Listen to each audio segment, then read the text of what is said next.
এটা ছিঁড়ে আনছিস কুচা? এ বাবা, দেখুন বন্ধুরা, আমাদের গাছের লঙ্কা আমার ছেলে ছিঁড়ে এনেছে। কেন বাবু ছিঁড়ে আনলি?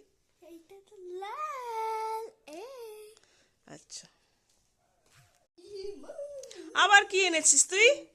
দেখো। এ বাবা, আবার কুমড়া ফুল? হুম, আর যাস না ছাদের উপর কিছু তুলতে। দেখুন বন্ধুরা, এই গাছটা দেখুন কি সুন্দর ফুল ফুটেছে। এগুলো আমার মা খুব ছোট্ট অবস্থায় লাগিয়েছে, অথচ কত সুন্দর গাছগুলোই ফুল হয়েছে।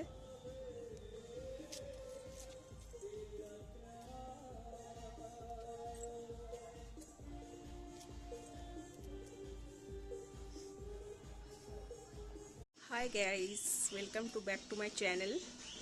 আজ আমাদের পৌষ সংক্রান্তি, মা পিঠে করবে। এই সকাল সকাল পুজোটা দেওয়া হয়ে গেল আমাদের। ফুলগুলো আমাদের গাছের।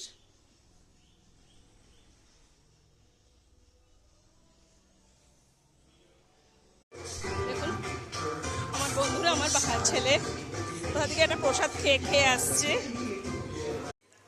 এটা বন্ধুরা নতুন চালের প্রসাদ। আজকে ঠাকুরকে একটু পাতে পাতে খেজুরের গুড় দিলাম, যেহেতু মকর সংক্রান্তিতে প্রথমবার খেজুরের গুড় আমাদের বাড়িতে এসছে, তাই পাতে পাতে একটু খেজুরের গুঁড়ো দিয়ে দিলাম। জগন্নাথকেও খাইয়ে দিয়েছি। তুমি কি করছো বাবু? আপেল খাচ্ছ? খাও। হ্যালো বন্ধুরা, দেখুন আজ আমাদের মকর সংক্রান্তি স্পেশাল খিচুড়ি, লাবড়া তরকারি, বেগুন ভাজা, ওখানে একটু আচার, পটল ভাজা, আর পাশের বাড়ি বৌদি একটু ডাল দিয়েছে, সেটা এবার জমিয়ে খাওয়া যাক। কত গুড়ি নেবো কাছে, এখানে বেশি।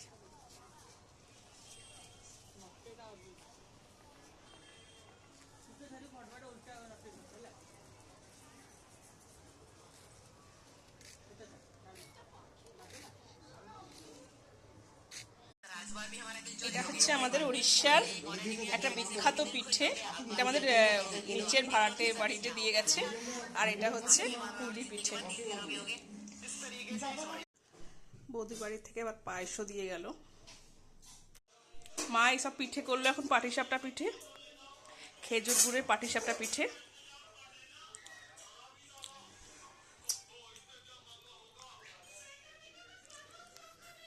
হ্যালো ফ্রেন্ডস, আমি আজকে দেখুন একটা কানের পরেছি, কানেরটা খাটো গ্লেজ দিচ্ছে। এটা আমার ভাইয়ের বউ আমাকে দিয়েছে, সুন্দর কানেরটা। ভাইয়ের বউ দিয়েছি কানেরটা, এটা পরেছি আজকে মকর সংক্রান্তিতে।